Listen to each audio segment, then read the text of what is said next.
Ladies and gentlemen, podcasting since 2005. You're listening to Gamertag Radio. With your hosts, podcaster Hall of Famer Danny Pena, the always opinionated Paris Lilly, and from outside of the norm, Peter Toledo. This is Gamertag Radio.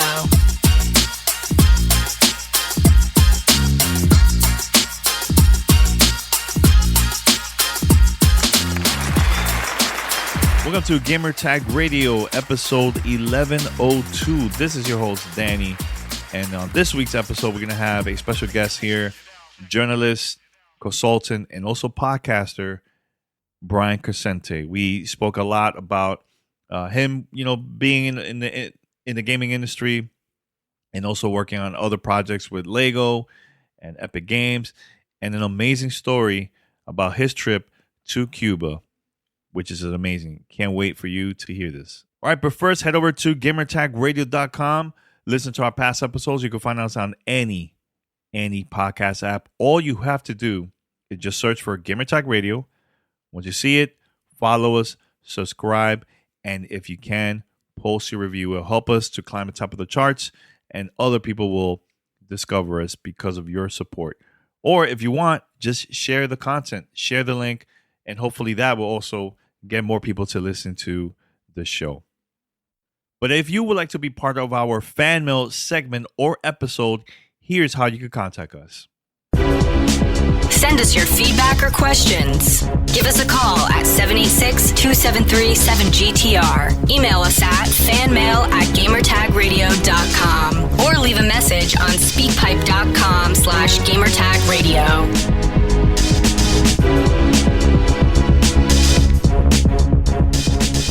Our 16th anniversary episode is coming up very, very soon. We're going to be recording an interview with Reggie Fils-Aimé, the former president of Nintendo of America, on the show for the first time ever.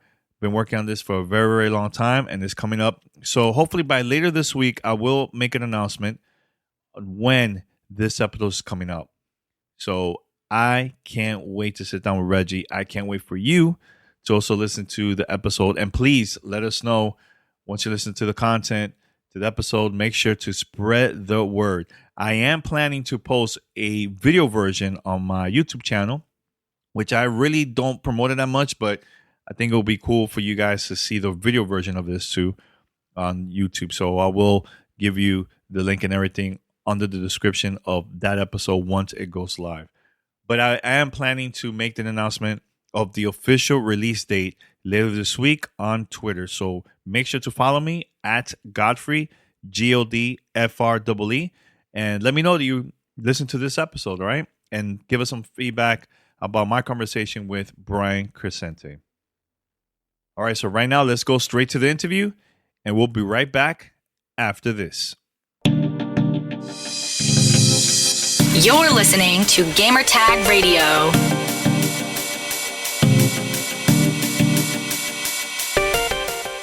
So Brian, Brian Crecente, you would like to present yourself, and we'll go from there, man, because it's been a long time.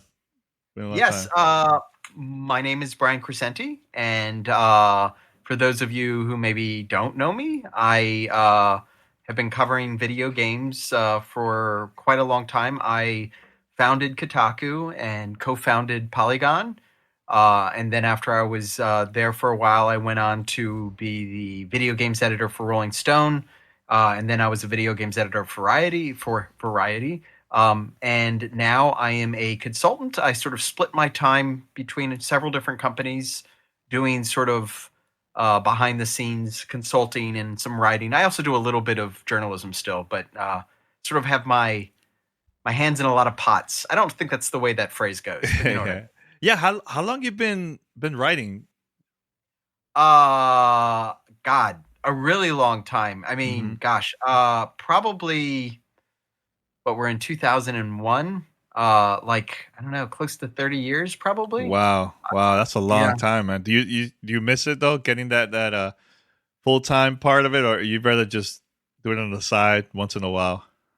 Yeah, I mean, a part of me does. Like, so before I did game journalism, I was a newspaper reporter and I covered crime and I did that for like 15 years. So I've been daily reporter. I did that for 25 or so years, 26 years, and part of me does. But I also have to say I like, I enjoy working on sort of longer, bigger things, which is some of the stuff I'm doing right now with consulting. And was kind of doing near the end of like working at Polygon and some other sites. So I kind of enjoy things that are like months long projects where I'm, examining things. And that's a lot of fun too. Yeah, that's cool. That's cool. Yeah, you know what, Brian, like, I have to mention this because I think we never really talked about this from back in the days.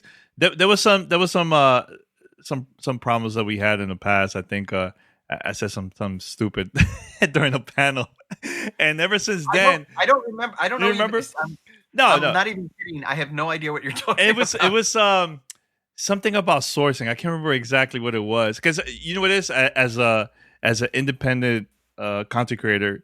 Sometimes sites will take some news from smaller sites or from smaller content creators, and they wasn't giving they weren't like sourcing them at that time, right? So I at the time I got mad and I said, man, I don't know why Kotaku didn't source it. Like I said something like that, whatever. And ever since then, like we haven't really been talking for years, but I'm glad that we're talking now because I was like, man, I got to mention that to Brian because I'm glad that we're talking again, because we used to talk a lot back in the early days, Yeah, no, I honestly don't. So many people have said bad things about me. Yeah. I don't remember any of them, so that's good. Yeah. But yeah, I mean, whatever. I'm sure we probably screwed up, and I know over the years, like I've always tried to evolve, and it's easy to forget the size of the site that you're running. I know, like Kotaku, we went through this whole thing where I just didn't realize that Kotaku had gotten really big because it started out really small, and I think there were things I did that I didn't even mean to like exert pressure or whatever because I had no idea. But yeah, it's all good. Yeah. No big deal. Good. So let me ask you, when was it you felt like, oh my God, this website is getting big? Was there a story or something that stood out to you? You think? It was weird. It was like little things where like I would go to an event and people would like stop and like want to talk to me, and I was like, it was like, why? yeah. It's like I got stuff to do. I mean, I would talk to them, but it was just strange. And like I think that came to a head where I remember there was one event I went to where people actually were asking for my autograph, and I was like, this is weird. Wow. Like, yeah. I'm not used to this. And like I remember when The Simpsons came out, when EA was working on The Simpsons, they created this whole website for the video game, and before it came out as like marketing.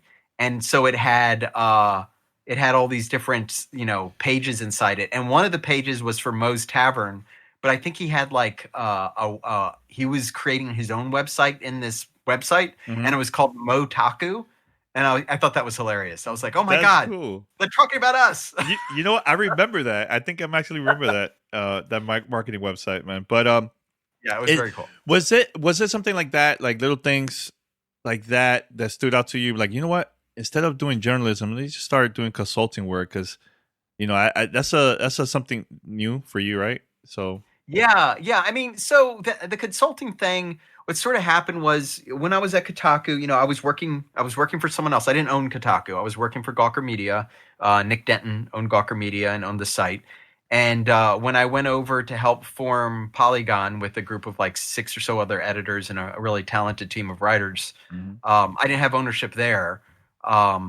And when I was trying to figure out what I wanted to do at Polygon, I was like, I kind of thought, I enjoy helping to create these websites, but it is on some level, it's like just so soul killing because you're working, 13, 14-hour days. You basically have to start from scratch. You have to build up all this stuff. It's just so much effort. And I was like, it's just not worth it. I'm building these. I mean, I was getting paid, obviously, but I was like helping to create these sites that go on to make, I'm assuming, millions and millions of dollars. And I wasn't seeing any of that. And so I kind of was like, I promised myself at Polygon, I'm like, I'm never going to do this again unless I have ownership. And then Rolling Stone came to me and I was like, oh, I can't say no to Rolling Stone. Because that's pretty big. Yeah. Rolling Stone. Yeah. Right? So I was like, of course I'm going to come. So I came and I went there and I helped them. They had launched a site and they weren't happy with it. So I helped them kind of organize it and get it back on its feet. And then the company that owned Variety bought Rolling Stone, and the guy who Jay, I think Penske from Penske Media, like came and had all these meetings with me. We talked for like 2 hours, and he was like, "Look, I want you to stay on at the company, but I want to move you off of Rolling Stone because I want Rolling Stone to focus on Rolling Stone. I really want to get them back to the core, and I want you to go over to Variety and set up something for Variety because they should be covering video games. It's crazy they don't cover video games." And it was like the same thing. It's like Variety's been around since movies have been around. And like, again, I was like, I keep promising myself I'm not going to do another one, but I'm like, it's so hard to say no. Yeah. And so I went to Variety, and I was there. How long was I there? I think I was there for like a year and a half. And then they just called me in and were like, we're laying you off. We're gonna keep covering video games, but not to the extent that we were, because I was building it up as like a big thing. When I went there, I had this big conversation with them where I'm like, I don't want to cover video games as service to anything else. So I don't want to go there and only write about video games when it has something to do with movies or TV, because video games are as important as movies and TV. So the only way I'll do this is if you let me cover it like you're covering movies. And they were like, yes. But then a year later, they're like, no, we don't want to do it this way anymore. So they laid me off. And so I looked around a little bit and talked to some people about maybe starting my own thing, but I just couldn't find a way to do it that I'd be happy. I didn't want to start off with just me. And I didn't want to start off with like me and interns or something. I really wanted to like get it going with a lot of funding. And I couldn't find the funding I wanted in the way I wanted it. So I was like, I needed to make a living. So I started looking around. And fortunately, the Lego group came to me. And so I'd been bugging people at the Lego group for like 6-7 years about doing a big feature on Lego video games. Because, Lego Star Wars was so amazing when it came out. And they kept, like, TT Games kept having these amazing hits that were hitting one after the other. And I was like, I want to do a big feature on you guys. And they kept saying, no, it's not the right time. So after I left Variety, they came to me and they're like, look, we're getting ready to celebrate our 25th anniversary. And what would you think about coming, doing consulting for us? And, we'd have you sort of research our history of video games. And so I ended up doing that. I'm still doing it, but I ended up doing that for like more than a year. And I ended up interviewing hundreds of people for them, all for their archives. And like unearthing all of these amazing stories going back 25 years. And at some point they were like trying to figure out what to do with it externally. And they're like, why don't we do a podcast? So now I'm working with this really talented documentarian named Ethan Vincent. And we're the two co-hosts, and we basically interview people, and then we produce it and turn it into sort of like an audio documentary that comes out every week. And I have some other, like I do work for some other people as well, but that's sort of a big part of what I'm doing. But it's really fun. Like I spend all this time, like I spent a year just doing research on Lego video games, and all that's now in an archive for the company. Yeah, so cool. I listened to the first episode. It was really good. I was like, the production is really awesome, really good, great information. But what was one thing that you feel like stood out to you that you found out during the research that you had no idea? Oh man, there were like so many. The Minecraft, which is our first episode, when I found that out, I was like, what? I was like, I can't believe. So the story is that if you don't know this, basically, the Lego group and Notch, who was the guy who created Minecraft, at some point got together, and Notch started development on basically a game that was going to be all Lego bricks and a Minecraft game. So it was going to be a Minecraft game with Lego bricks, and then it was going to have theme sets in it and everything. And then the deal just completely. They actually had built. I actually have played the prototype of it, and things were humming along, and just Notch basically got tired of all the rules that he had to follow and all the lawyer agreements and everything, and he just pulled the plug and walked away from the deal. And Wow. nobody ever talked about it. Like, that's what shocks me, that it never leaked out or anything. It was just this secret. Yeah. Yeah. When I heard that, I was like, oh my God, this is crazy. Like, I know, right? I've never seen this like in the news or anything like that. So it was interesting hearing this for the first time, So that's the cool part about podcasting too. Like, you sit back, just chill, relax, listen to it, So I can't wait to listen to the rest of the episodes. It's really good, man. Really, really cool. Yeah, thank you. Yeah, we I think the one that just hit this week is about TT Games and its whole history, which has a lot of things that, like, we ended up talking to Tom Stone, who's one of the founders. He's retired now, and like just living his life. And I actually, the first time I interviewed him, I think the day after his last day of work.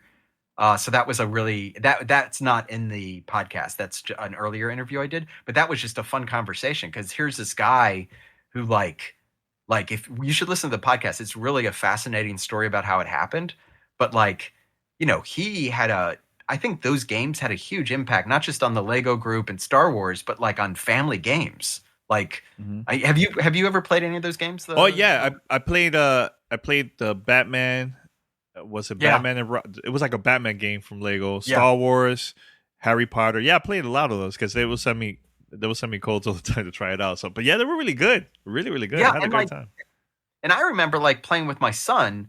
Like, he was the perfect age, and so he grew up playing all these games with me. And it was like, before that, if there were games that you tried to play with your kids, they were usually not very good games. They just didn't make good games for kids back then. And then on top of that, all the games that were based on movies were just terrible. And so suddenly this company comes along that nails both of them. And it's like, it's not even like you're playing the game to spend time with your son. You're actually really enjoying the game. Plus you're spending time with your son or your daughter or whoever you're playing with. So it was like, anyway, so yeah, talking to Tom Stone was like amazing. It was, it just, the only thing I didn't like about that first year was that I was coming across all these things and I couldn't tell anybody. And it was like, that's how you torture a journalist. Because I was just like, oh my God, all of this is amazing. Yeah. That's is this like a weekly thing, or how the like the release is like once a month or what for the Lego podcast? Weekly? Yeah. So it started in, I think our first episode was the beginning of January. And right now, the last one is going to be the end of March. And yeah, it's weekly. Some of them, it's sort of a mix. Some of them are like these deep documentaries, like with the first episode. And some of them are ones that we call conversations, where it's more like this, where we interview. So like next week, where we interviewed someone at Sega and someone at the Lego group about the announcement that actually hit today about the Lego Sonic thing that's coming out. Oh, so I didn't even know that today.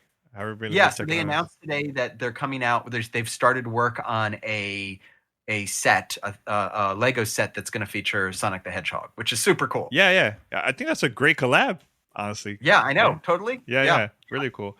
Yeah, another thing I noticed too, you're a huge horror fan. I know you have a horror podcast, and I have a couple questions about horror. So, first of all, what's the name of your podcast?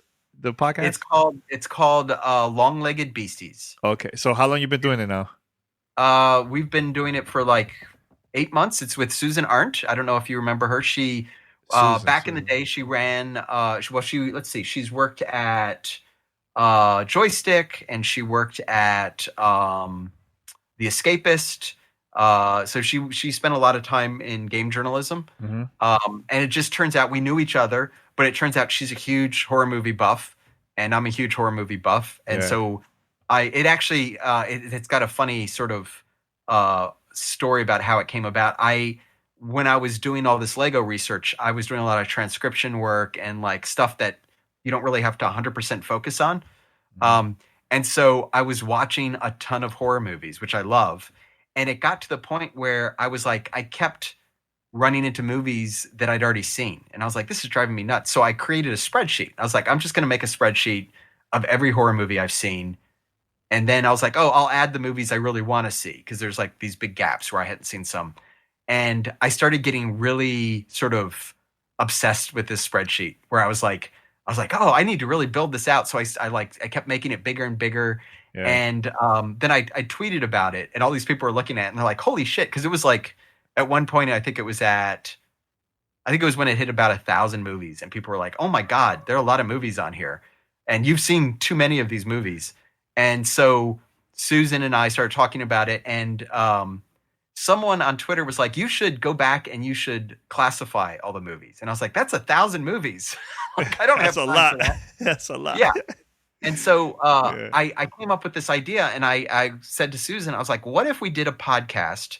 I want to do a horror movie podcast, but what if the whole point of the podcast was figuring out what classification it would be other than horror? So like, it's a horror movie, but then what is it about the movie that's scary?" So we came up with these classifications. And so the whole point is we discuss the movie, and then we debate what category should it fall into. And then I actually update our spreadsheet. And the spreadsheet's now 2,000 movies.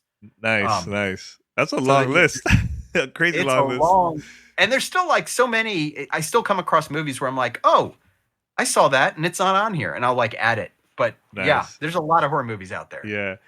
Yeah, I was going to ask you, like, what is your favorite horror movie? And also, what is your favorite horror game? Oh, man.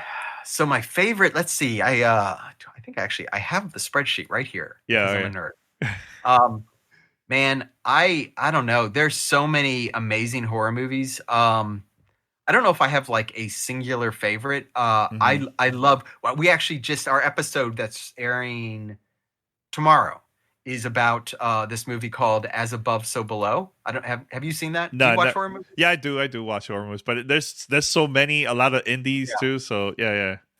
So As Above, So Below is like this amazing, it's really scary, but what's great about it is it's got this really sort of Indiana Jones, Tomb Raider feel to it, where it almost like if someone didn't tell you it was a horror movie, you'd be like 2/3 into it before you realized it was going to become really scary. And I love movies like that. You know, Poltergeist, Halloween. I love The Thing. The Thing is a fantastic. I love like all of John Carpenter's movies, Prince of Darkness, things like that. Horror games, yeah, man. I'm telling you, there are horror games I've played where like probably my favorite is Alan Wake. I'd say I love. Oh my God, huge fan of that game. Huge fan. Such a great movie. Yeah, but like I remember playing. I've suddenly forgotten the name of the series. It was the one that had Alice in it. Alice. God, what is it called? It was like this little girl who was like possessed, and you went in and you were like part of this team that was. I got it for the life of me. I can't remember it. Was that from? No, that was not EA. I can't remember. It came out during the 360 days. Yes. Alice. Oh my God, now I can't remember. I get it's so funny because it was a shooter. Yeah, but it was like really scary. And the funny story is, I was living in Colorado at the time, and we had just finished our basement, and we had speakers, and the speakers had surround sound in the ceiling, and I wasn't used to that. And I remember one night, it's like all the lights are off. I'm in my basement. It's pitch black. Everybody's asleep, and I'm playing the game, and I hear this like noise, like movement or whispering, and I pause the game, and I was like, "What the hell is that?" And then I start playing some more, and I hear it again, and I pause it. And I did that for like seriously 10 minutes before I realized it was actually audio from the game. Yeah. In like the surround sound, and it was just freaking. It was like deliberately trying to screw with me. I love that. I know, but like I remember playing the game, and I was like, when I finally got to a level where like the scary part was over, I actually had like a knot in my stomach where I was like, "Oh, thank God!" Like I need to stop playing this for a while.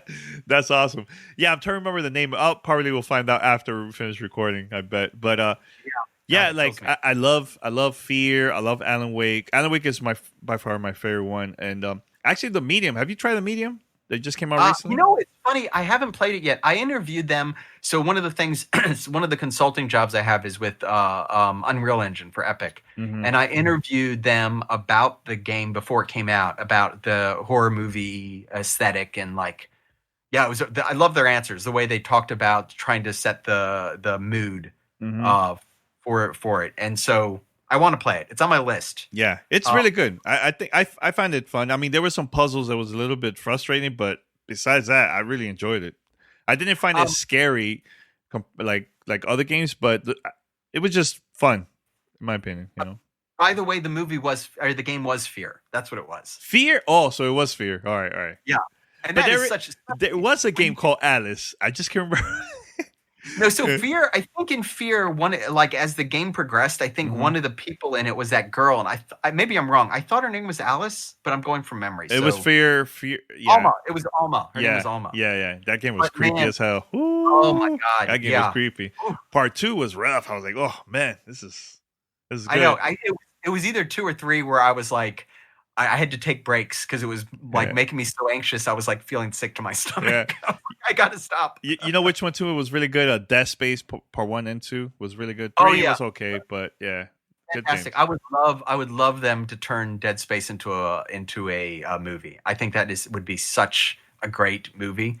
And I don't typically. I'm not that guy who likes to have video games turned into movies. But I think horror games, on some level, work better as movies because of like they're very narrative and they're very structured, and like there's something about horror movies that are more interactive, I think, than most movies. You know, you get scared, like hide when you're watching it. Scream.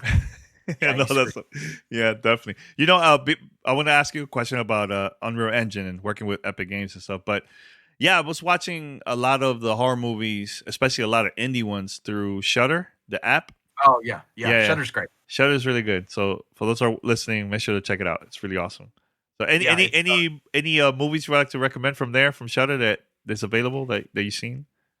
Yeah, gosh, there was one that we just talked about that I think just went to Shudder. I'm not going to remember off the top of my head. The thing about Shudder that's cool is so in my mind, you get Shudder if you're like into horror movies, because it's essentially Netflix, but everything is horror. So it's like, and like the other thing that's really cool about it is they have the ability for you they have basically like a live channel. So if you I don't know how you are, but sometimes I don't want to watch a movie, but when I'm flicking around on TV and there's a movie halfway through it, I'll like just put it on. Yeah. And so that live channel does that, where you're like, oh, there's this thing, like, you know, they're watching, they're playing, you know, one of the Halloweens, and it's like 2/3 the way through, and it's like, I'll just leave it on and watch it. Yeah. But yeah, they have some really good. You know what's really good? Scare Me. Scare Me. Yes, that? I watched it. Yeah. Yeah, it was really good. God. It was really good. Yeah, so we have sometimes we have guests on the podcast, and we had the guy who co-starred and wrote and I guess directed that on.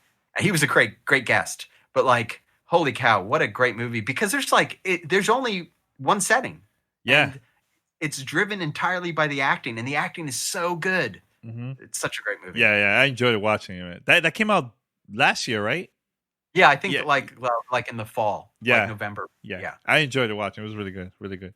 Now back to games. Unreal Engine. You mentioned that you worked with Epic Games and everything. So how was that, and what is it you've been working on with them, Epic Games? Yeah, so basically, I'm doing writing. I don't call it journalism simply because, you know, there's a different. I'm writing for them. So obviously, but they're very great. They're great to work with, and basically they just have me interviewing developers, and you know, I write their stories, and it shows up on their website, on the Unreal Engine website. And so I get to interview folks. I do some copy editing too, but it's more fun to like do interviews. So like I did something on the Medium. I did a piece on what is that game? I'm so bad with names. Take your time. It's a PS5 game. It's obviously it has well, not obviously, but it hasn't come out yet. It was delayed to next year. And it's by this studio that Outriders. No, it's do you remember that studio that did the Ocarina of Time like fan film?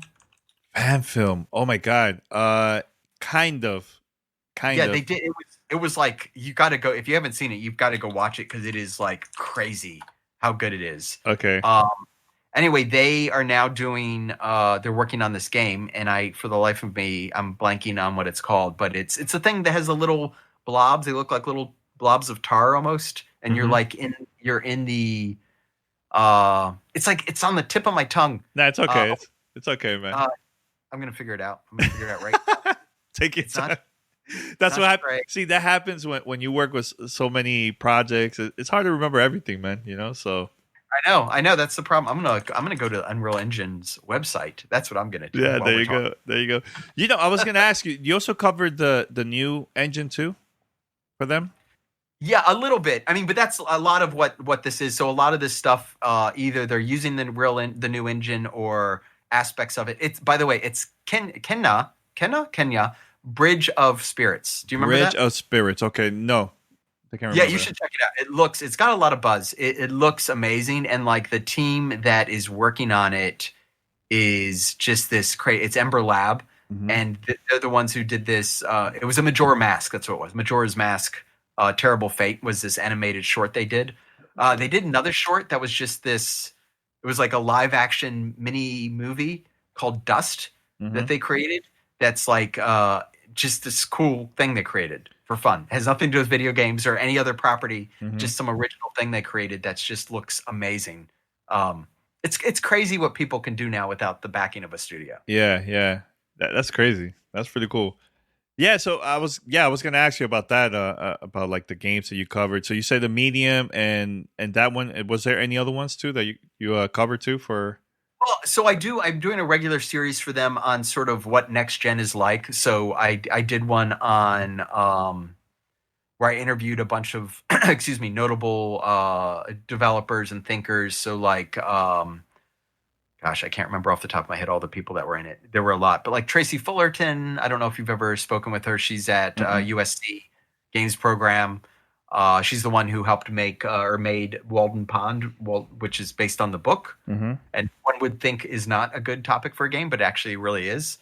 But like she's in it, Naomi Clark and Ian Bogust and a bunch of other people. I basically talked to them about like where they see gaming headed. So I have a regular series that runs on there that's sort of about that, like what the future of gaming is going to look like. Yeah, what is the future gaming for you, man? Like what your thoughts like with everything? I mean, journalism has changed a lot of now. There's way more content creators more than ever, and just next gen consoles. Like, what are your thoughts about that now for you? Yeah, I mean, I think we're really at an interesting moment in time where there's a lot going on.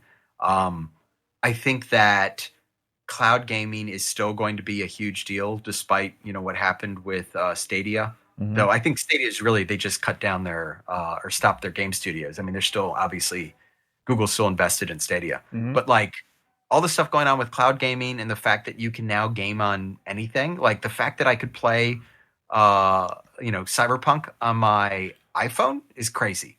It's crazy. Like, that is crazy. It's mind blowing. Yeah. And being able to like, even if I want to play that game on my computer using any of the streaming services, I can just hop into it. I don't have to download it. I don't have to screw around with settings. You just click on it and it's playable in like a minute, which I think is amazing. I still think obviously there's space for consoles and for PCs and all the other platforms. But like, that's the thing, like having all of these options, it's like this cornucopia of gaming now. It's like we're in this golden age that I think people are going to look back at and be like, wow, like they had it good. Yeah. This is Gamertag Radio. Voicemail at 786-2737-GTR.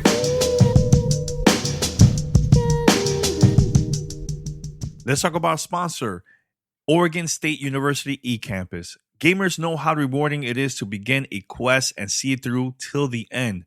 Now, Oregon State University Ecampus wants to help you complete another journey as you pursue your degree online. Oregon State Ecampus is a nationally ranked provider of online education, delivering over 80 programs at a distance. You can advance your career by earning a degree in fields like computer science, business, and natural resources. Backed by expert faculty, innovative online courses, and high levels of student engagement, Oregon State is consistently ranked in the nation's top 10 by U.S. News and World Report. With eCampus, students in all 50 states and more than 50 countries, you will learn alongside a worldwide network of classmates. Plus, all online programs and classes are developed by the same world-class faculty who teach on campus at OSU.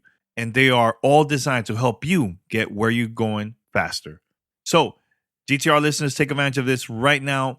Visit ecampus.oregonstate.edu/GTR to find the top-ranked program that matches your interests. Once again, that's ecampus.oregonstate.edu/GTR. You're listening to Gamertag Radio.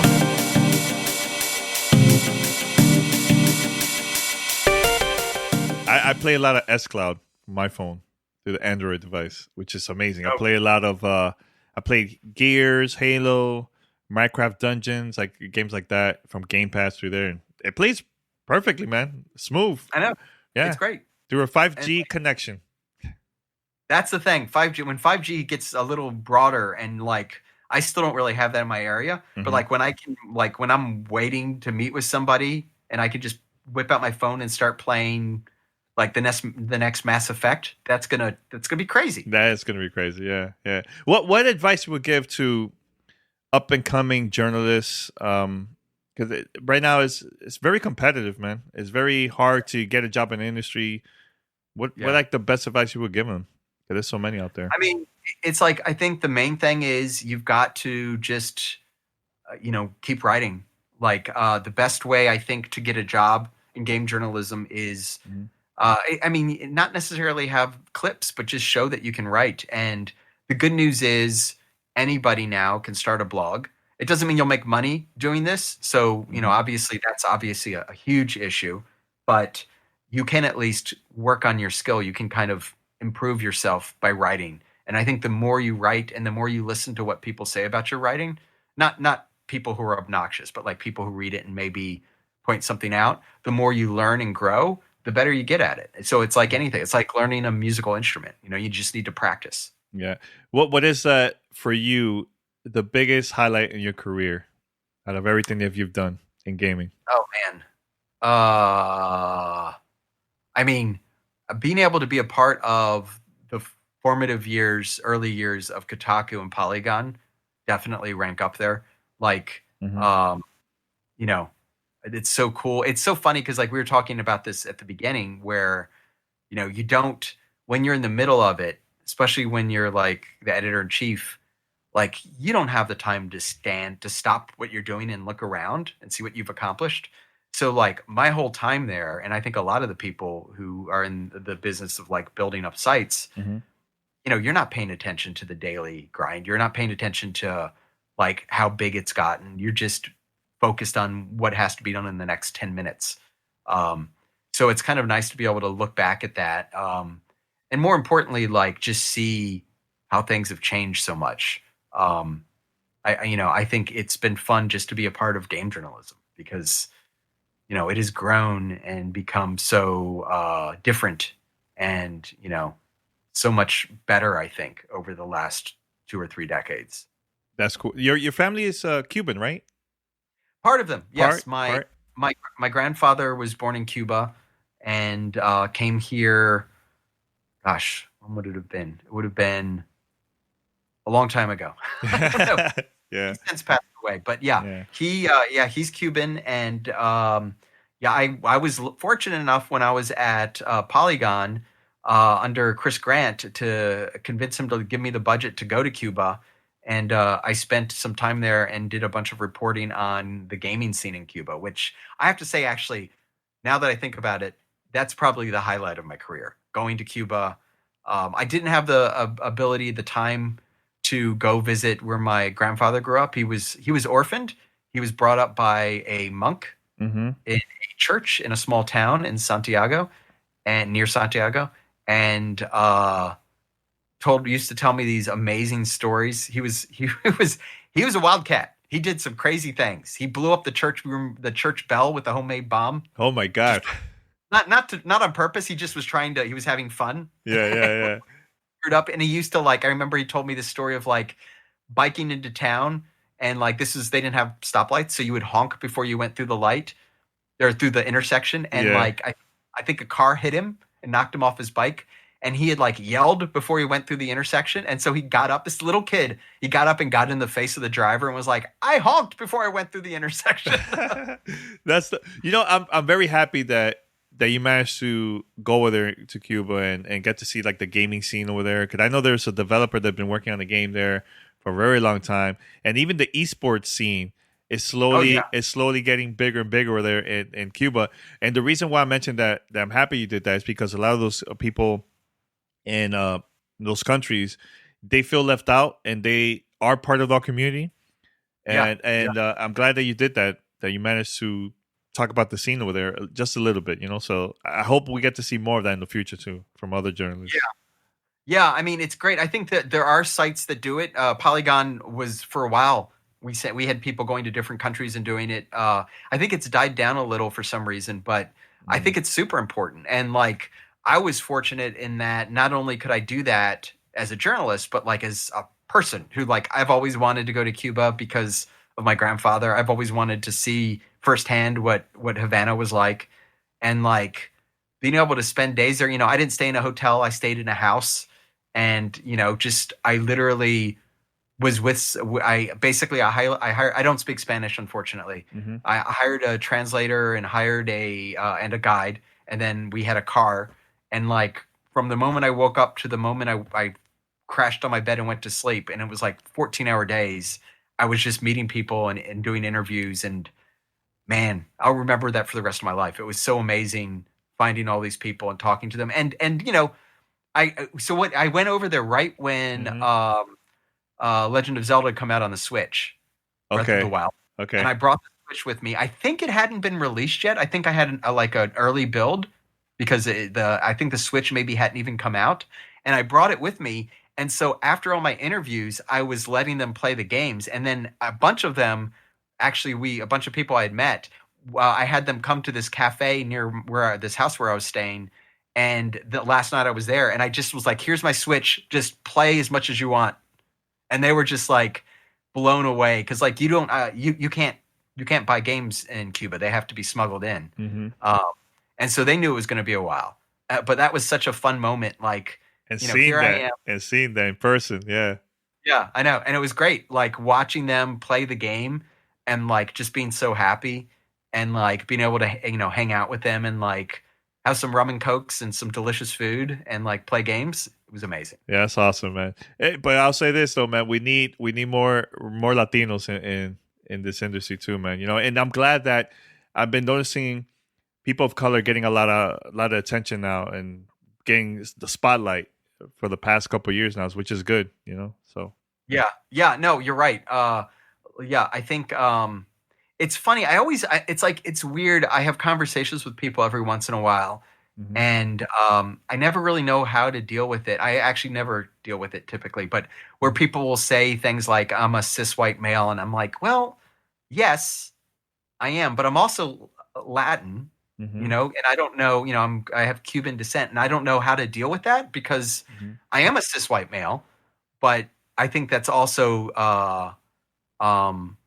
it's removing an aspect of culture that shouldn't be removed. That obviously Latinx, I think in general it's an important culture that should be represented, and people shouldn't sort of forget that is out there and exists, obviously. Yeah. No.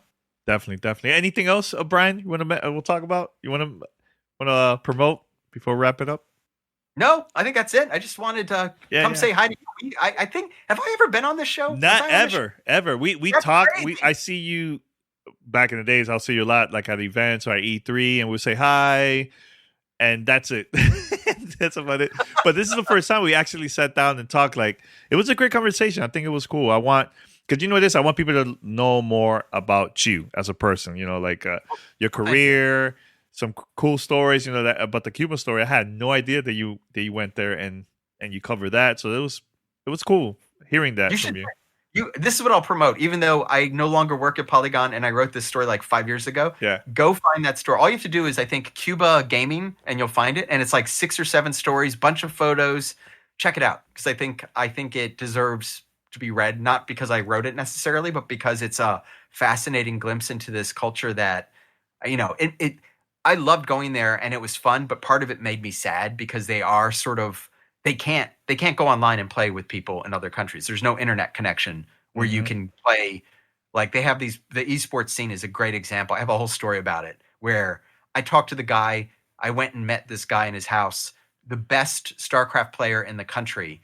And he's like, you know, if you're not watching a video, I'm putting my hands up like I'm shrugging. But there's nothing he can do. He's like, he topped out. There's nobody for him to play against who's as good as him. And he can't leave the country to play professionally. And he can't get online to play with anybody. So he's kind of like, what do I do? And that's sad. Yeah, that is sad. That is sad. Yeah, I hope it changes in the future, man. It slowly is getting better, you know, after COVID, hopefully, you know. So, yeah, right. Yeah. No, but Brian, thanks a lot, man. And make sure to subscribe to the Lego podcast. What's the name of the official name? The Lego? Oh, it's Bits and Bricks. So the letter N. Bits and Bricks is the Lego podcast, and Long-Legged Beasties is the horror movie podcast. Yeah. I definitely gotta listen to that too. So yeah, totally. Yeah. Awesome, Brian. But thanks a lot, man, for the talk, and hopefully we could do more of this in the future, man. Yeah, totally. Yeah. Whatever you want. And I'm happy you're relocated. Yes. Sunny LA. Even though I'm now outside, I've been stuck in an apartment for like 2+ months. As the rest of us. All right, cool. All right, thanks, man. All right. Okay, take care. All right. This is Gamertag Radio. Voicemail at 786-2737-GTR.